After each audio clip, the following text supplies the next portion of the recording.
In today's video, we will talk about Travis Bagent versus Gerome Loud, then the results of all of the super matches from the recent Arm Wars Dark Card 4 event, a discussion about Ermes Gasparini versus Michael Todd, and finally, we'll talk about the recent Denis Cyplenkov video, his practice pull on Body Mania YouTube channel. This past weekend, Travis Bagent tested his luck both left and right arm at a tournament in Jacksonville, Florida.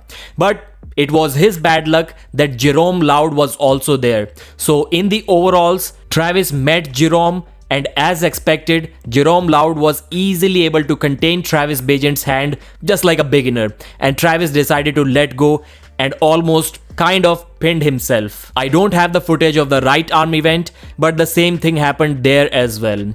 So usually it's not a good thing to immediately lose hopes if you want to see somebody's comeback. It's not a good thing for the fans and it's not a good thing for the athletes. He shouldn't also lose hope. But after seeing Travis try it out for almost a year now, maybe even more, it's quite clear that he's never going to return back even remotely closer to the level at which he once was. Arm Wars Dark Card 4 event. The pay-per-view is $7. You should definitely purchase it because unlike King of the Table or East vs West, Neil Pickup is never going to release the matches for general public. You have to be a member to watch these matches. And I think the matches were amazing, just like the first one. Declan Dillon versus James Stewart, 4-3 absolute war won by Declan Dillon.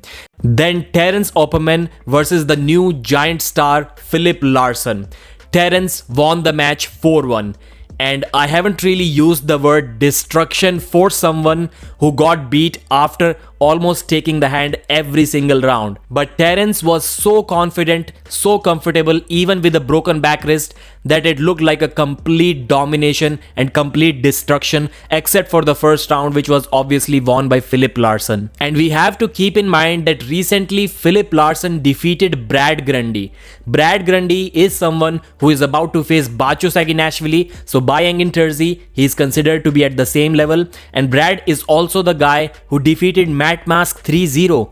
So Terence called out Georgi Svetkov. He said he wanted a match against him. If that match happens, we'll see how good Terence really is even after retiring for such a long time. Then Rob Frampton had too much side pressure inside the straps for big loss and he won the match 5-0. Although it looked like a one-sided match, but as Big Laws himself said, he's maybe 1 year away from catching up to Rob Frampton. Then Coach Ray versus the referee Tim Talmadge. Amazing comeback from Coach Ray. After losing the first round very badly in a hook, Coach said that I got him. And that's the level of confidence that only he can have, and he ended up winning the match 4-2 after losing the first couple of rounds. And then the rematch between Mindaugus Tarasitis and Tom Holland. Last time Mindaugus defeated Tom like a beginner, it wasn't even close. But this time the story almost reversed.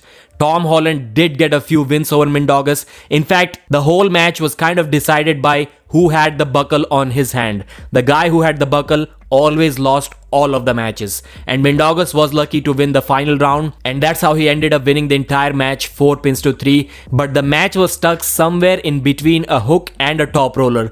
Tom wasn't really able to set the hook and Mindaugus wasn't really able to take his hand even once. So the whole match was like a chess game and you must watch that. But for that you have to become a member on Arm Wars. In his last training video for the Michael Todd super match, Ermes Gasparini said that he's really happy with his preparation. He did whatever he wanted to do, and the match will depend on who takes the hand and who takes the center. And he's really positive, he's really confident that his chances of taking the hand and the center are higher than Michael Todd. That's why he's going to win this match. Initially, Ermes used to say that I just cannot see a way how Michael Todd can beat me. Now he has stopped saying that for whatever reason. Is he feeling less confident?